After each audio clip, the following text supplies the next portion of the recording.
Buenas noches, estimados amigos. Bienvenidos nuevamente al estudio de las Sagradas Escrituras en la perspectiva de las raíces hebreas, tratando de profundizar en el conocimiento más allá de lo que parece estar escrito. En la etapa electoral en la que vivimos, quisiera de alguna forma mencionar cuál debería ser la posición consciente nuestra ante estos escenarios. Los grandes poetas como Jorge Luis Borges hablan de la política con palabras eh, realmente eh, que debemos analizarlas. Dicen, la política es triste. ¿Por qué la política es triste?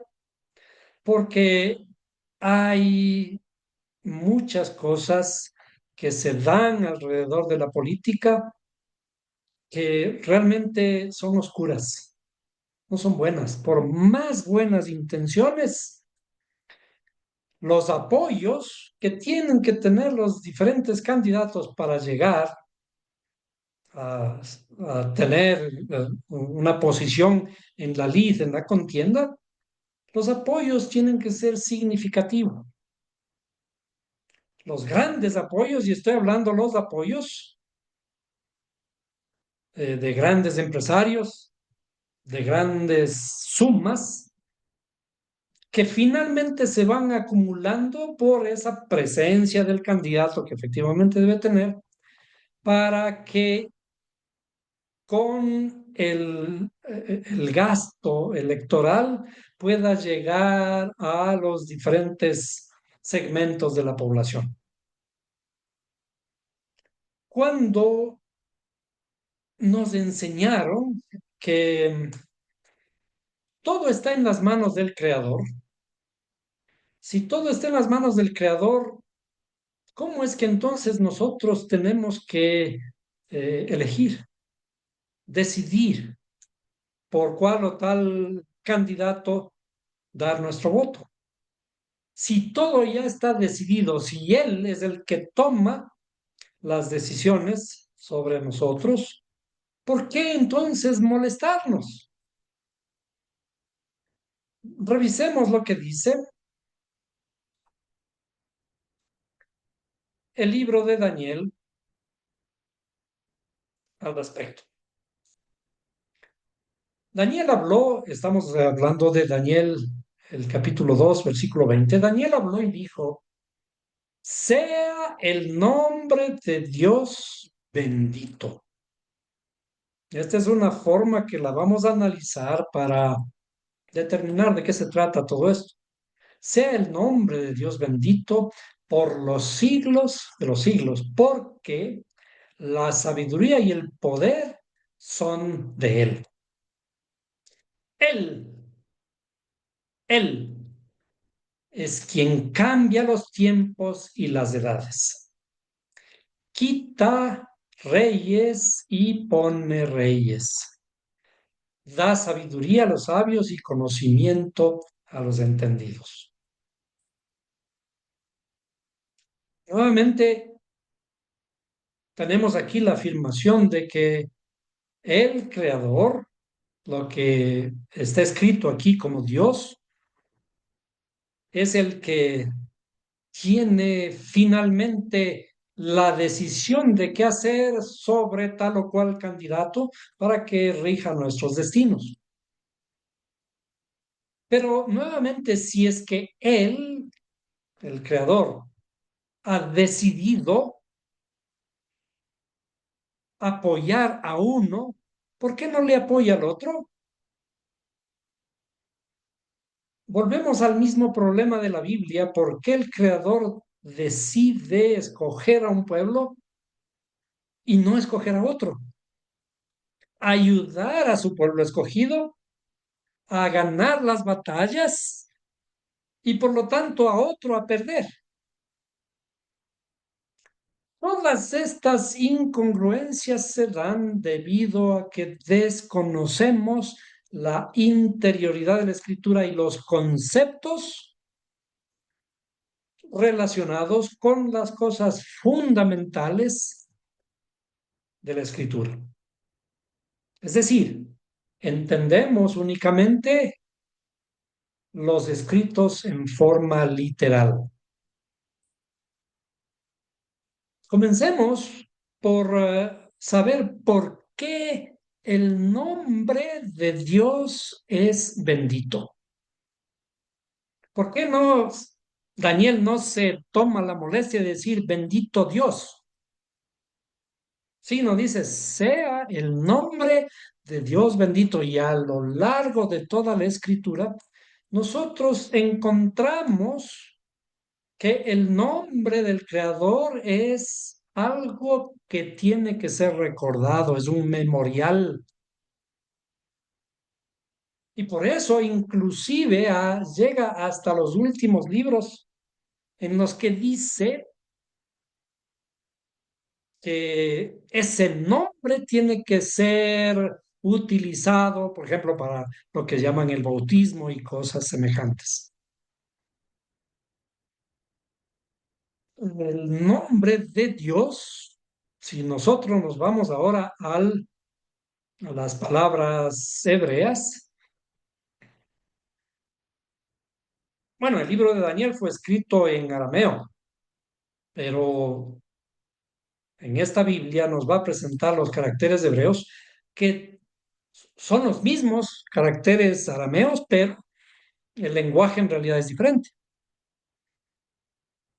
Pero nos vamos a sumergir en esta versión y aquí encontramos, por ejemplo, dice Dios y está relacionado con Elah, el que viene de la misma raíz, del mismo nombre del creador. Y Aleph, Lameth, de todas maneras, está relacionado con Elohim. Y nosotros hemos visto que Elohim, Elohim es, en el análisis profundo que hemos hecho, es equivalente a la naturaleza infinita. Nuestra naturaleza, la naturaleza del mundo, la naturaleza infinita. Pero recuerden que aquí hay algo antes de Dios, de esta palabra que traducida como Dios, dice el nombre. Y al ser arameo tiene de todas maneras las mismas letras, Shin y Mem, que de todas maneras es la palabra Shem del nombre, que es esta fama, la celebridad, conocido el nombrar el nombre del creador. Y cuando dice, sea el nombre de Dios bendito, Baruch en hebreo, Berach en arameo, ¿qué significa que el nombre de Dios sea bendito? Lógicamente, para esto tenemos que sumergirnos en el análisis de los sabios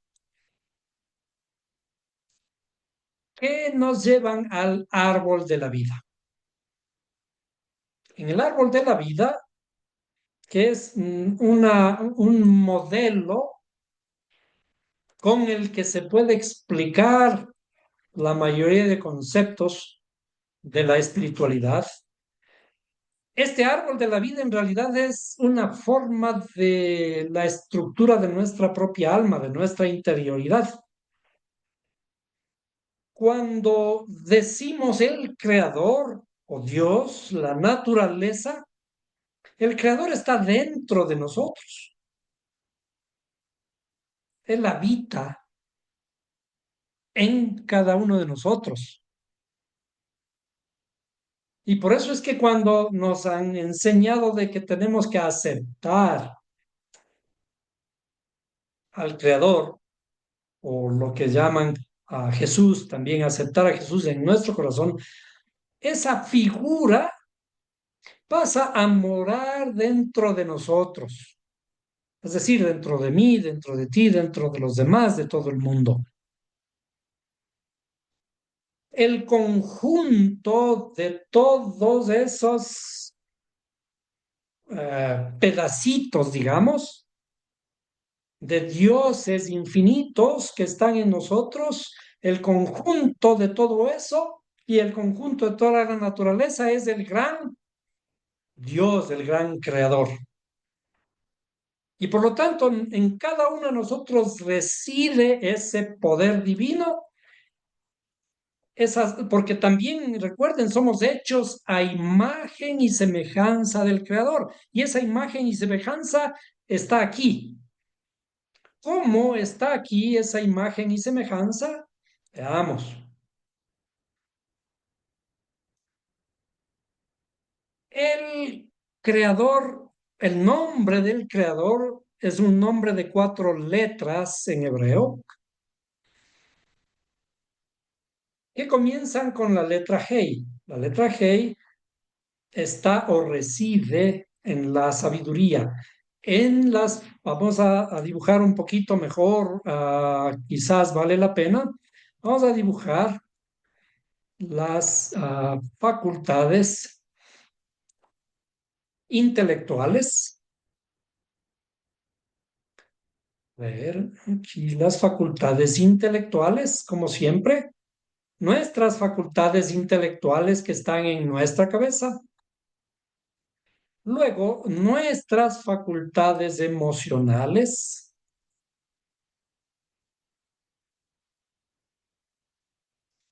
y nuestras facultades pragmáticas o de acción. Entonces, vamos a escribir aquí, estas son nuestras facultades intelectuales.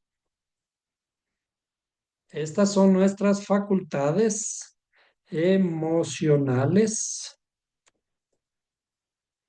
y estas son nuestras facultades pragmáticas.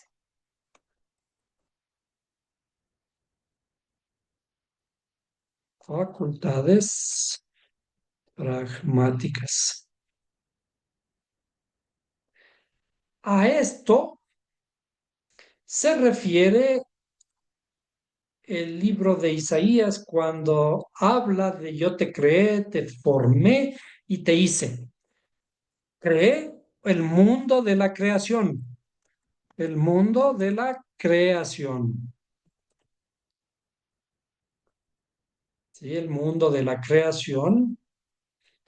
Este es el mundo de la formación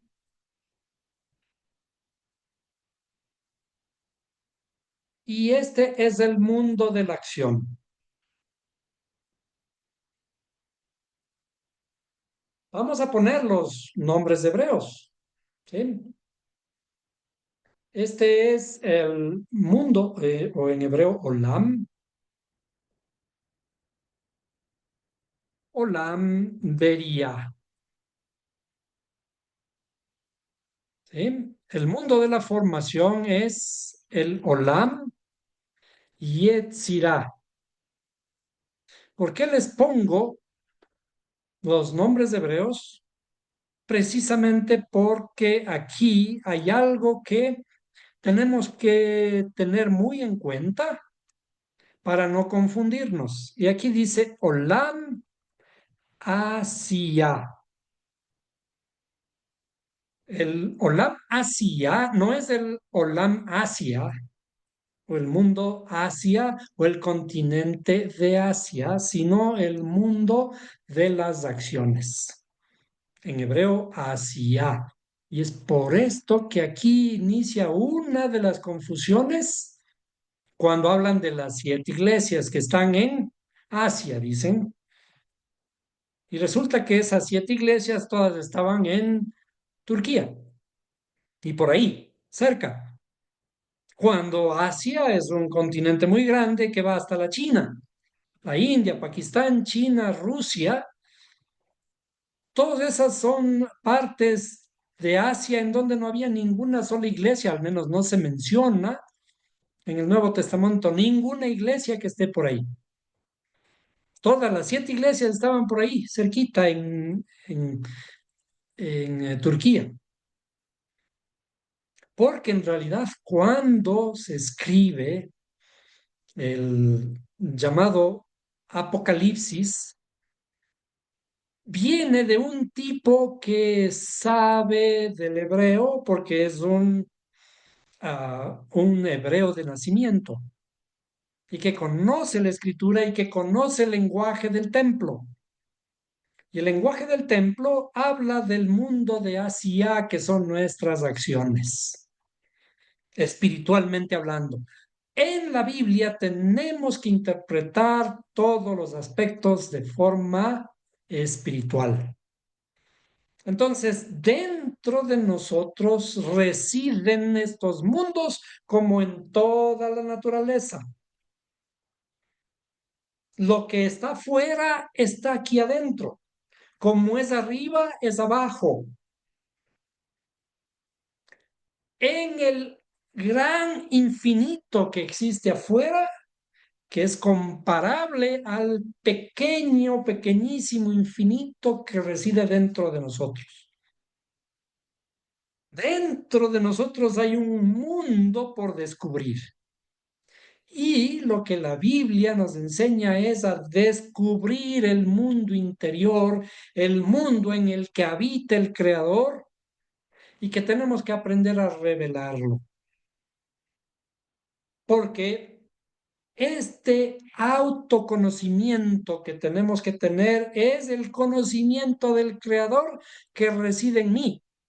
Y por tanto, ¿quién es el que pone y quita reyes?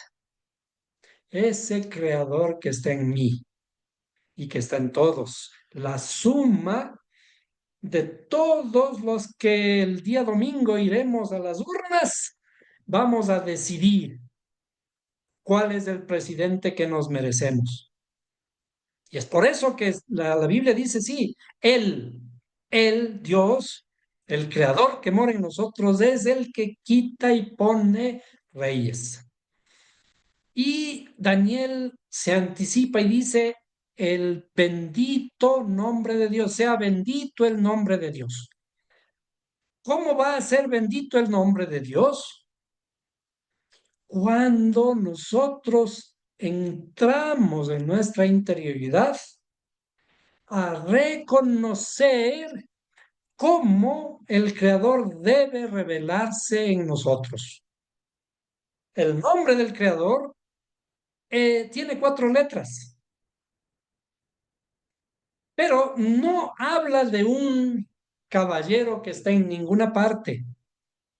Y por eso el mundo de los ateos, los que se dedican a las ciencias, nos rebajan y nos dicen que simplemente eh, no tenemos la suficiente inteligencia para razonar y ver que no hay un lugar para un creador, no hay un lugar para Dios. Pero ¿de qué está hablando? Está hablando de un proceso de crecimiento. Ese proceso de crecimiento es el nombre de 4 letras y lo vamos a dibujar. Vamos a dibujar el nombre de 4 letras, el nombre de 4 letras de esta forma.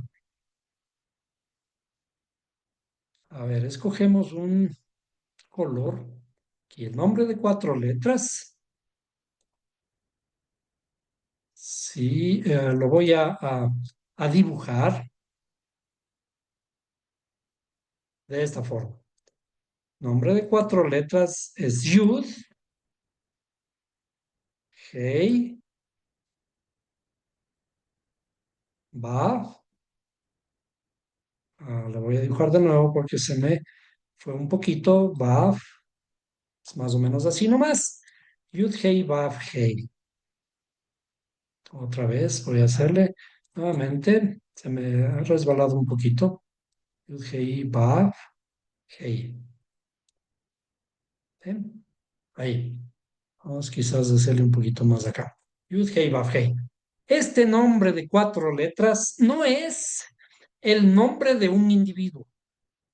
Recuerden el mandamiento, no te hagas imagen ni ninguna semejanza de lo que está arriba en el cielo ni debajo aquí en la tierra. Es decir, esto no corresponde a un ser que tiene las marionetas que está dirigiéndose para ver aquí qué hacer en el mundo, a quién apoyar y a quién dejar a un lado. Ese es el creador que está dentro de nosotros. El creador que está dentro de nosotros es el que tiene que revelar esta luz dentro de nosotros para tener un estado de conciencia y votar, elegir con conciencia. Pero si no elegimos con conciencia, ese va a ser el presidente que nos merecemos. Entonces, este mismo nombre está dentro de nosotros. ¿Cómo está dentro de nosotros? Está así, aquí, en esta esfera que le llamamos Jochma, la sabiduría, que es el principio padre.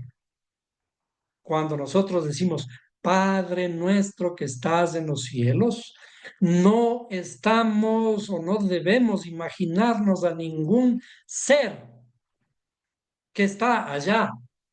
No sé de qué cielos está hablando, porque esos cielos que están arriba en las estrellas son infinitos, complejos y fríos y oscuros, pese a que nosotros vemos muchas luces chiquitas. Esas tinieblas que están arriba no son los cielos.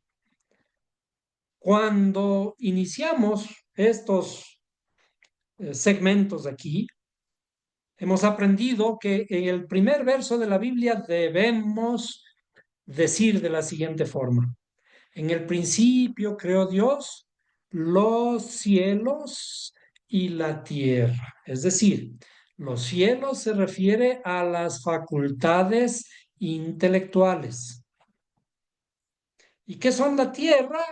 La tierra, vamos a unir ahora estos dos, las emociones y las acciones, y vamos a decir, esto es la tierra.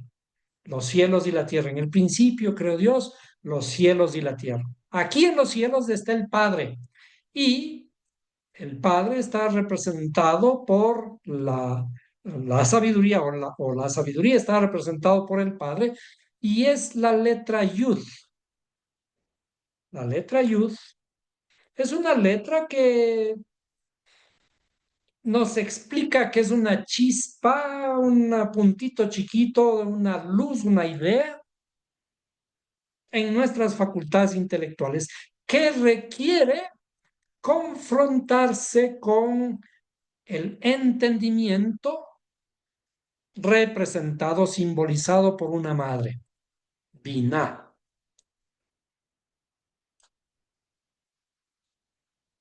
¿Sí?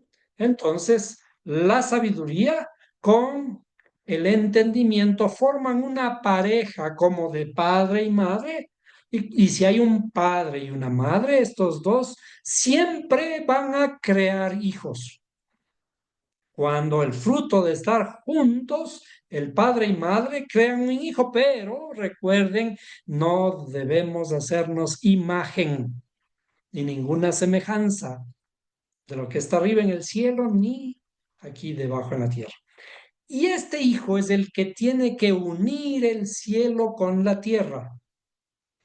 Unir el cielo con la tierra significa descender del cielo, porque fue creado, digamos, aquí en el cielo, en función de qué? De la unificación, de la unión de padre y madre, se crea el hijo y este hijo tiene que descender del cielo hacia la tierra para iluminar, para traernos la luz. ¿A dónde? A nuestro corazón. ¿En dónde tenemos que hacer morada para Él? Aquí. ¿En dónde tiene que venir a nacer finalmente este hijo que es el conocimiento? Aquí, en nuestro corazón. Aquí está Belén. Como ya hemos visto anteriormente, Belén de Judea está en nuestro corazón. Entonces, el Hijo, la luz de su Hijo se revela en nuestro corazón, nos ilumina. ¿Por qué? Porque aquí es en donde nosotros tenemos nuestra mayor oscuridad. Cuando recordamos nuevamente los versos iniciales del Génesis que dice, en el principio creó Dios los cielos y la tierra. Y luego dice, y la tierra estaba desordenada y vacía. ¿Qué es lo que tenemos inicialmente nosotros? Desorden en nuestras emociones. ¿Quiénes son los que nos dominan finalmente? ¿Cómo decidimos? Como en el caso que tenemos que decidir pronto en las urnas, ¿cómo decidimos? De una forma emocional. Yo siento la corazonada de que este va a ser bien o que este otro va a ser bien. O porque es bonito, porque habla bonito, por lo que sea. Pero no hacemos un ejercicio del pensamiento, un ejercicio intelectual. Es decir, nuestras emociones son las que nos controlan en todo, en todas nuestras decisiones. Cuando tomamos decisiones importantes, decidimos en forma emocional. Pero ¿qué deben ser nuestras decisiones? Nuestras decisiones deben ser razonadas. Es decir, uniendo el intelecto con la emoción. El intelecto es medio frío, sí, pero hay que ponerle emoción. Pero la emoción es caliente.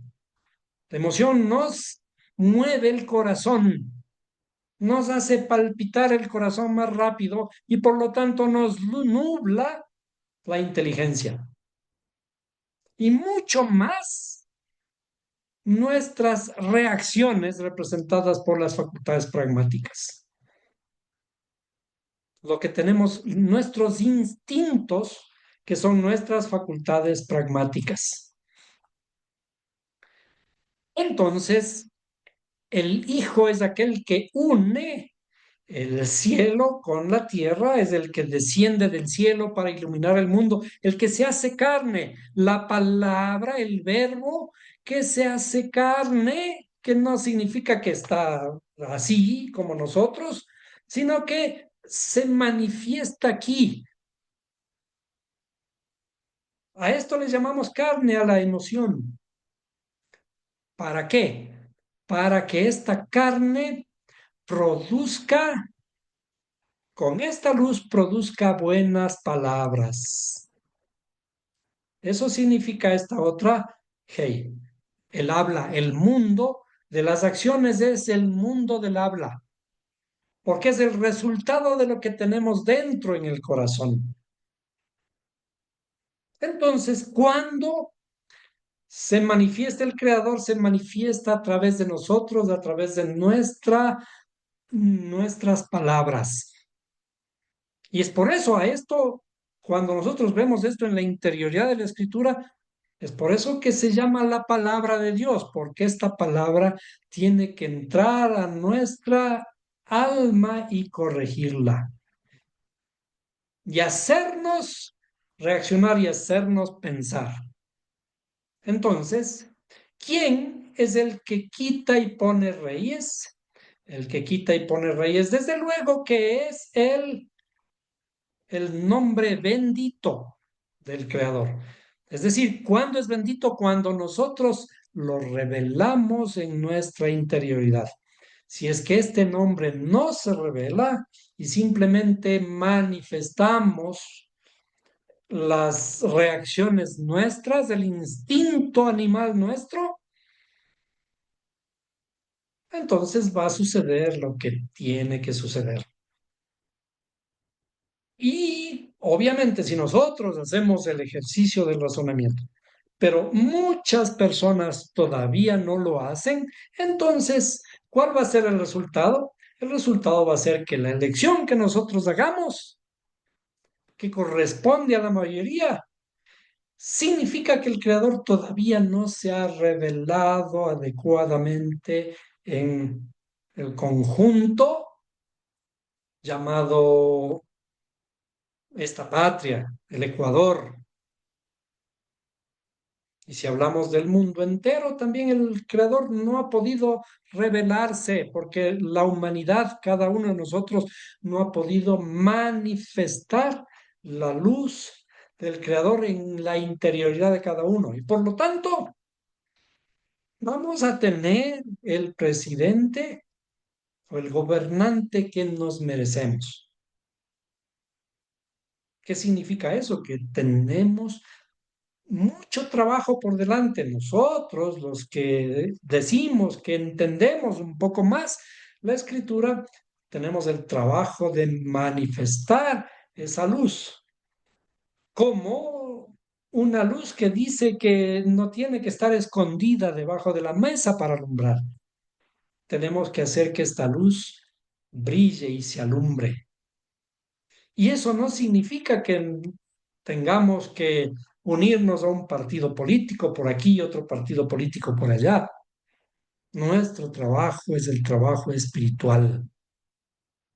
Y cuando hablamos de esto, esta luz que se va manifestando en nosotros,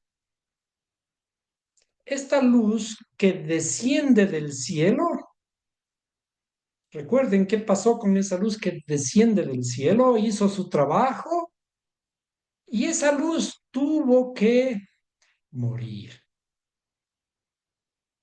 Y cuando también en la escritura está escrito, él dice, el que quiere venir en pos de mí, niéguese a sí mismo, tome su cruz y sígame.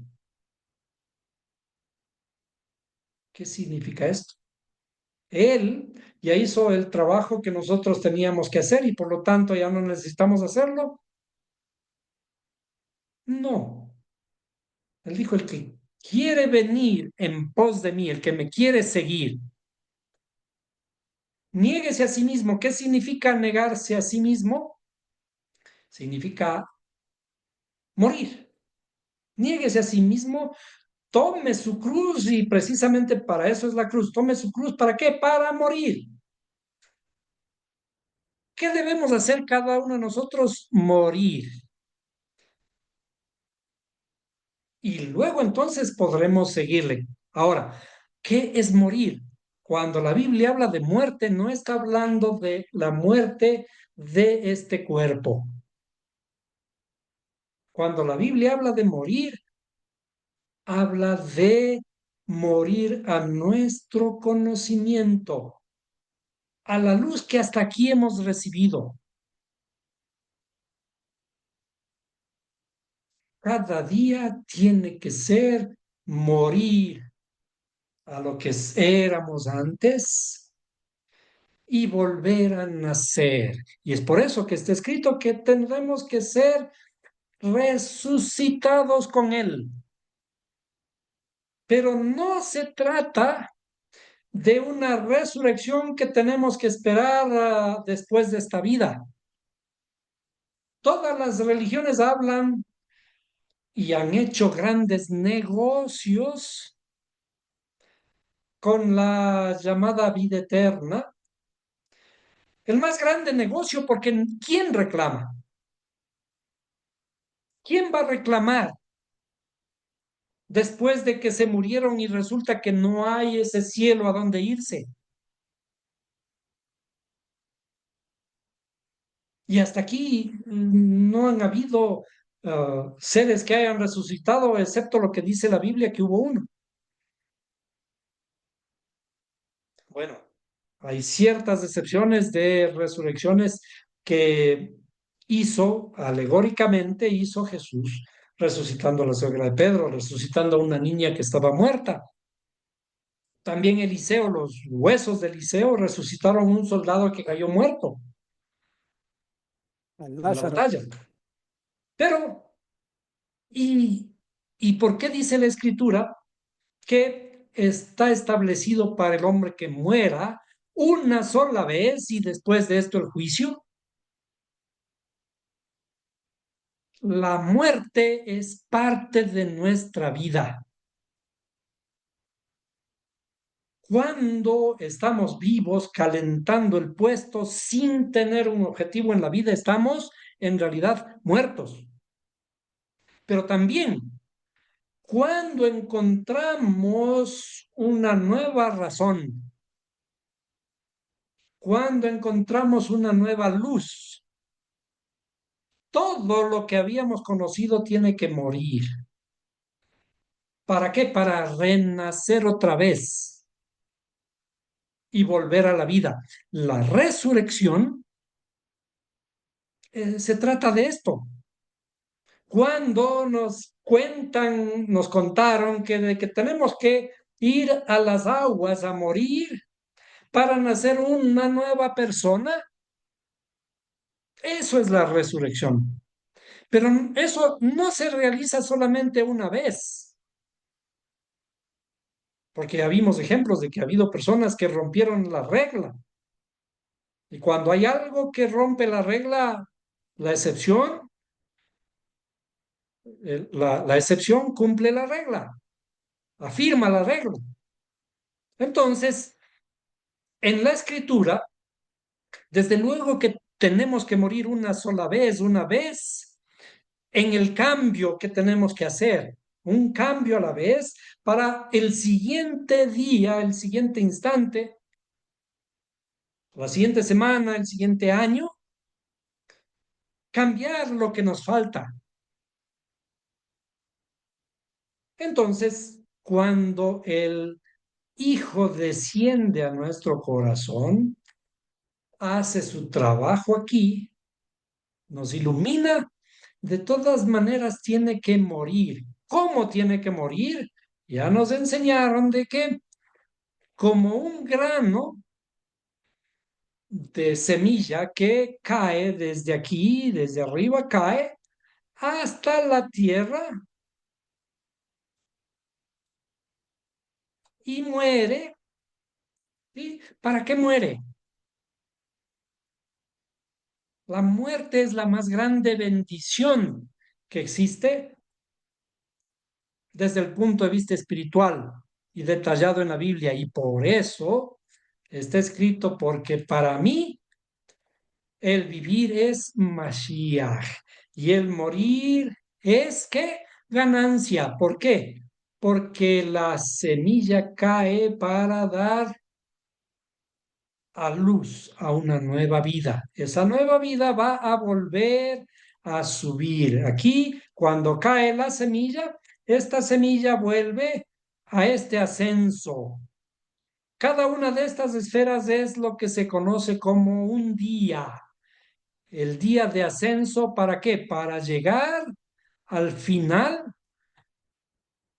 Y cuando alcanzamos el final, simbólicamente es como llegar al día de Rosh Hashanah, al final del año, como todos los finales de año en todas las civilizaciones. ¿Qué ocurre en el final de año en todas las civilizaciones? Culminamos un proceso y cuando se culmina un proceso, el fin de todos los procesos es la corona. La corona que hay que recibir. Por eso esta sefirá aquí se llama la corona, Keter. Cuando culminamos un trabajo, se nos corona. ¿Cómo se nos corona? Se nos corona como reyes.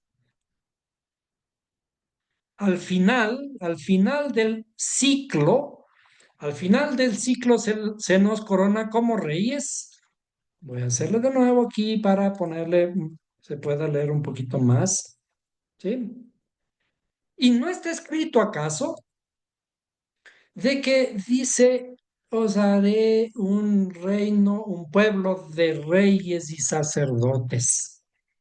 ¿A quién? Ya vimos quién es el que quita y pone reyes, el creador mismo. Y este creador que está revelándose en mí tiene que venir e iluminar mi interioridad, morir, para que esta semilla que muere pueda levantarse nuevamente, subir, crecer de gloria en gloria, de día en día, de luz en luz. Tiene que seguir creciendo como un árbol, una planta que va creciendo hacia el cielo. Y cuando llega hacia el cielo, comienza a tener frutos. Esos frutos son la corona. Somos coronados como reyes y dice también sacerdotes que hemos de ver en otra oportunidad. El rey significa que ahora tenemos el premio, el certificado. Y el rey es el más humilde de todo el reino, o debe ser el más humilde de todo el reino, porque el rey es el que está al servicio de los demás. Acuérdense cómo estaba escrito por ahí que dice que los últimos serán los primeros y los primeros van a ser los postreros. El rey es el primer servidor del pueblo. El rey debe ser el más humilde, como está escrito acerca de Moisés, el líder del pueblo, el líder que saca de la esclavitud a su pueblo. Y tiene que ser la persona más humilde. ¿Por qué? Porque está al servicio de los demás. Porque el rey, la corona, está al servicio de mí mismo, en mi interioridad. Entonces, este Yud Hei Vav Hei que está en mí es el que finalmente me va a coronar a mí mismo como rey. Pero este rey otra vez tiene que morir. Este ciclo, este ciclo de vida y de muerte en mi interioridad es el ciclo de estar vivo, el ciclo continuo, el movimiento, como cuando ascendemos a una montaña. El ejercicio de subir es sufrimiento. Y cuando estamos arriba nos coronamos de la satisfacción y de la humildad. ¿Y qué ocurre? Vamos a bajar y volver a coronar otra montaña otra vez. Y mientras estemos en estas acciones, estaremos vivos. Pero si no hacemos, estaremos muertos. La escritura habla de vivos al movimiento, aquel que está siempre buscando mejorar, al ascenso, a la revelación de la luz, al estar infinitamente extasiados de volver a encontrar esta belleza interior entre los poemas de la Biblia. Que recuerden, los versos de la Biblia son versos de un poema. Y los poemas son estructuras divinas. Entre sus líneas encontramos las verdades eternas. Alcanzar la vida eterna es estar continuamente en este proceso buscando el objetivo de nuestra vida. Porque quien no trabaja, no se esfuerza, va a ser rápidamente olvidado. Pero la vida eterna es alcanzar, por ejemplo, los grandes niveles del amor. En palabras de los sabios, uno de ellos dice, amar, amar es hacer de un instante, vivir un instante temporal como eterno. Esa es la eternidad. La eternidad es alcanzar los más altos niveles de sabiduría. Porque acuérdense, la palabra es la que va a quedar impregnada en el mundo. Esas ideas que nosotros vamos acumulando, finalmente se traducen en ADN. La información que nosotros vamos adquiriendo, vamos modificando nuestros genes, modificando nuestro ADN. Finalmente, el ADN es un cúmulo de información y esa información va a poder seguir manifestándose en nuestras generaciones posteriores. El problema es que nosotros creemos que individualmente como somos vamos a vivir eternamente en un lugar con calles de oro y mar de cristal. Calles de oro, mar de cristal. ¡Qué aburrido! Literalmente, qué aburrido. Pero cuando está hablando de calles de oro y mar de cristal, está hablando de valores, valores que valen oro. El agua que finalmente es transparente, el agua de vida. El agua de vida que es la palabra de vida, ríos de agua viva.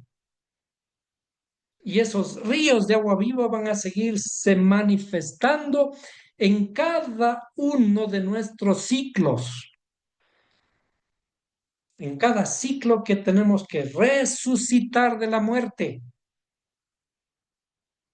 porque no está hablando de que esta carne tiene que ser resucitada en un lugar que quién sabe, no sabemos dónde, y señalamos arriba como que fuera allá los cielos, la armonía, el amor, los grandes ideales, las cosas dignas en que pensar, en construir un mundo cada vez más perfecto, un mundo cada vez más humano. Hemos visto en clases anteriores que esta, esta elevación de nuestra alma desde nuestros instintos hacia los mundos intelectuales es lo que se conoce como la evolución del alma. El alma nuestra tiene que evolucionar hasta llegar a ser realmente humana, porque mientras somos personas que se dejan llevar por nuestros instintos y nuestros deseos, somos como animales. A eso se le conoce a nuestra alma como el alma animal. Pero cuando transformamos estas facultades emocionales y estas facultades pragmáticas, cuando transformamos nuestras reacciones instintivas y nuestras emociones desordenadas a través del pensamiento y a través del habla, a través de la alegría, a través del amor, estamos evolucionando el alma, llegando a nuevos niveles de estados de conciencia. Y esos estados nuevos de conciencia son la construcción de nuestra alma humana. Y nuestra alma humana no tiene que ser solito, yo solito, porque precisamente el alma humana es tener compasión de los demás. El amor no es un amor egoísta, no es amor a mí mismo. El amor es un amor compasivo, es un amor que incluye a los demás. Un mundo de armonía en donde todos podamos vivir finalmente en paz. Y es en ese mundo, en esa armonía, que ese ADN y esas ideas seguirán influenciando. seguirán apareciendo en todos estos ciclos de la vida que se conocen como la reencarnación. Esta reencarnación que se da aquí en nosotros, vemos que tenemos que estar muriendo y resucitando de día en día. Y si hacemos esto todos los días, todos los instantes, entonces ese ciclo se va a repetir. Como cuando, por ejemplo, manejamos una bicicleta, le empujamos la bicicleta, llega un momento en la que tenemos que soltarle y se va a ir sola por un tiempo. Y es por eso que las grandes personas, nuestros seres amados inclusive, siguen moviéndose en nuestro mundo a través de nuestros ojos, a través de nuestros labios. Cuando nosotros recordamos, por ejemplo, los gestos de nuestra madre, de nuestro padre, y volvemos a ejecutar sus formas expresivas, su comportamiento, sus gestos, estamos haciendo que ellos vivan repitiendo lo que eran.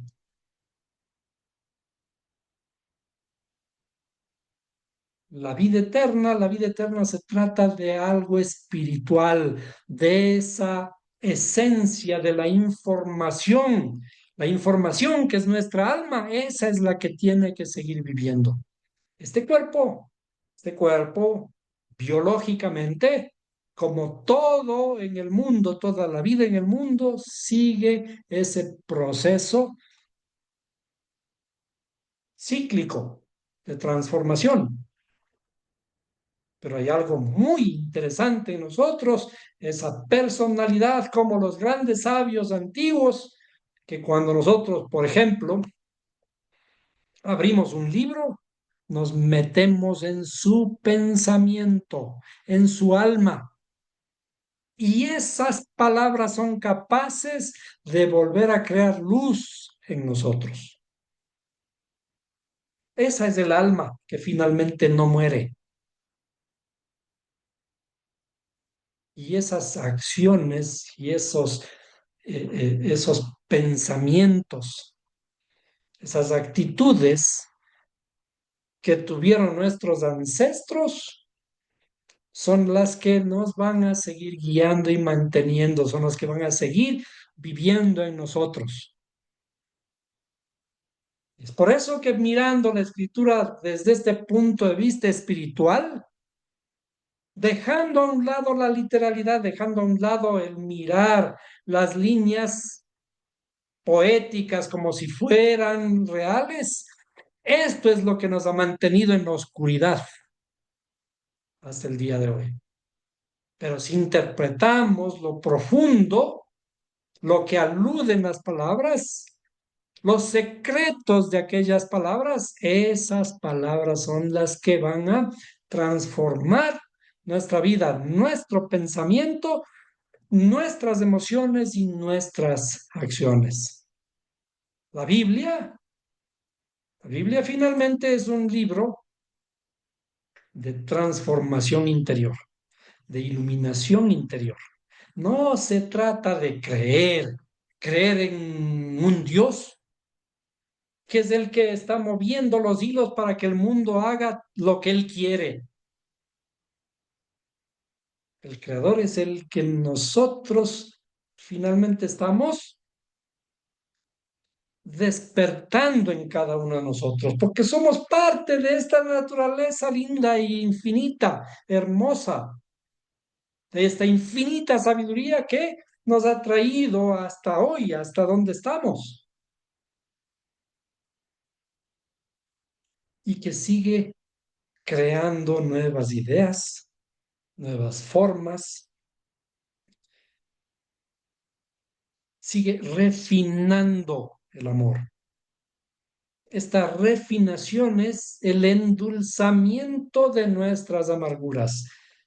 Si hemos pasado por amarguras, estas amarguras tienen que irse transformando, irse dulcificando para que finalmente lleguemos a una unificación interior. Y fíjense cómo se llama esto.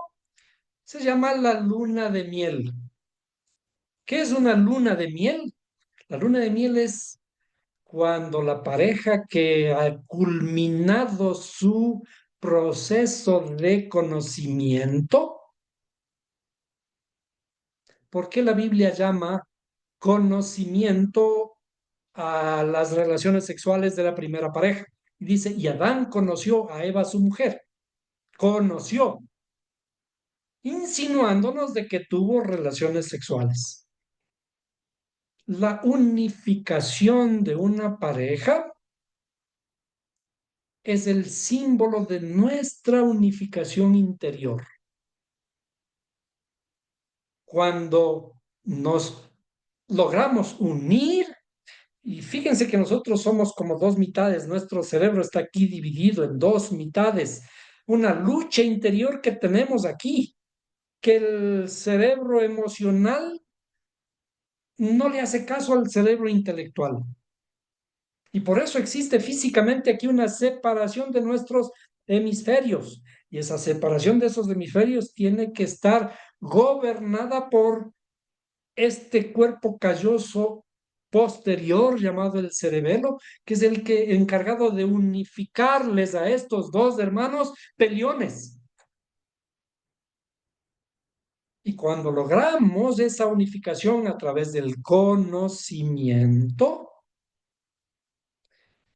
finalmente comenzamos a sanar nuestras amarguras. ¿Y cuándo se sanan esas amarguras? Cuando comenzamos a transformar las amarguras, como cuando dice, y Moisés cruzó el desierto cuando estaba el Mar Rojo dividido, ¿recuerdan? El Mar Rojo se dividió, como este que se dividió aquí.